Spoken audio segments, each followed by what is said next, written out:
घोटाले के सिलसिले में प्रवर्तन निदेशालय हरियाणा में 14 स्थानों पर छापेमारी कर रहा है। इन स्थानों में हरियाणा सरकार के 3 हरियाणा सिविल सेवा अधिकारी और कुछ अन्य निजी व्यक्ति शामिल हैं। ईडी के चंडीगढ़ जोनल कार्यालय द्वारा तलाशी अभियान चलाया जा रहा है। ईडी द्वारा जिन 3 हरियाणा सिविल सेवा अधिकारियों पर छापेमारी की जा रही है उनमें अशोक सुखीजा, नरेंद्र कुमार रंगा और गोपीचंद चौधरी शामिल हैं।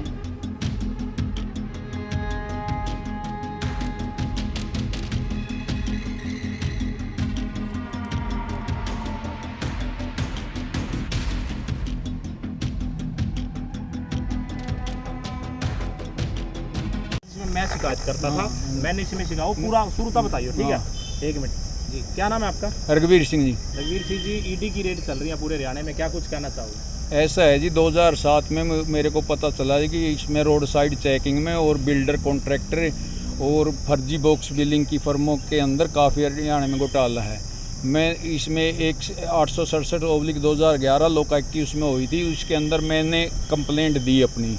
उसके बाद ये 10,618 करोड़ रुपए का मतलब घोटाला उसमें किया था। अगर ये सारा रिकॉर्ड जबकि दिया नहीं था, अगर सारा रिकॉर्ड देते तो ये काफ़ी ज़्यादा रहे कि बीच में जिसके नाम शिकायत थी उसके खिलाफ सेक्शन 16 में कार्रवाई लिखी हुई है और उसने बीच में गड़बड़ की, इसकी वजह से वो टाइम लिमिट कर दी। अधिकारी संलिप्त पाए गए थे? इसके अंदर 66 अधिकारी संलिप्त पाए, दोषी पाए गए थे।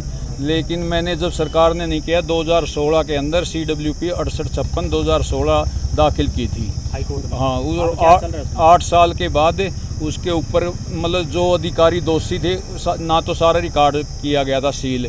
सरकार ने कोई कार्य उस टाइम में के मंत्रियों ने कोई संज्ञान नहीं लिया।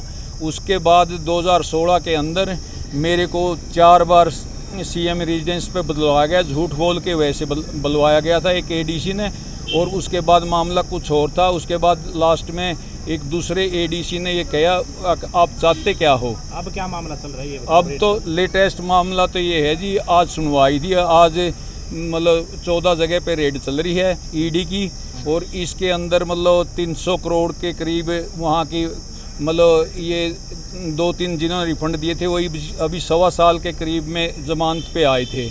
और ईडी ने अब कार्रवाई की है, जबकि मैंने शुरू से ही ईडी और CBI की मांग की थी। तो कैथल में रेड की गई है, उसके बारे में? कैथल में जो रेड की है यहाँ अधिकारी के नाम की? ये अशोक सुखीजा था। हाँ। इसने जिस टाइम में कांग्रेस सरकार थी उस टाइम के मंत्री ने सस्पेंड ऑर्डर कर रखे थे।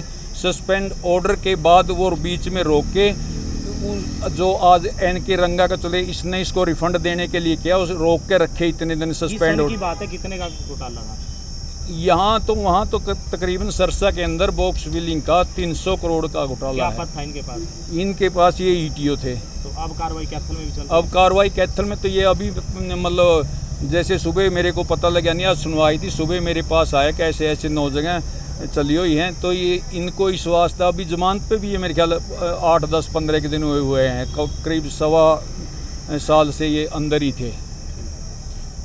और ये गोपीचंद थे जो वो भी मतलब अभी हुए हैं DTC, वहाँ उसके भी आज रेड चल रही है। पूरे हरियाणा में कितनी जगह? पूरे हरियाणा में तो देखो ज़्यादा तो फतेहाबाद जैसे इनके रेजिडेंस हैं, उसका गोपीचंद का शायद रोहतक है, इसका यहाँ है, और एक NK रंगा का जहाँ होगा ये तो ऑफिसर हो गए।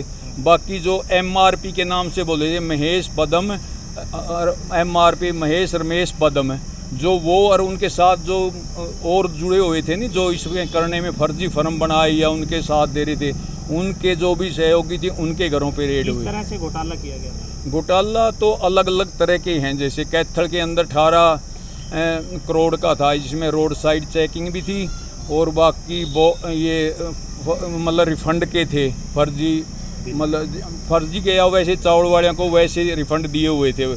और सोनीपत के अंदर 300 मतलब उसका था, कुछ तो चावल का घोटाला था, चावल मिलों का कुछ था, इसका बिल्डर वाल्डरों का और अलग तरह का। गुड़गांव का 10,000 का था, उसमें कई तरह के बिल्डर कॉन्ट्रैक्टर और इस तरह की कंस्ट्रक्शन कंपनियों के और बिल्डरों के थे। आज हाई कोर्ट में सुनवाई थी, क्या रहा?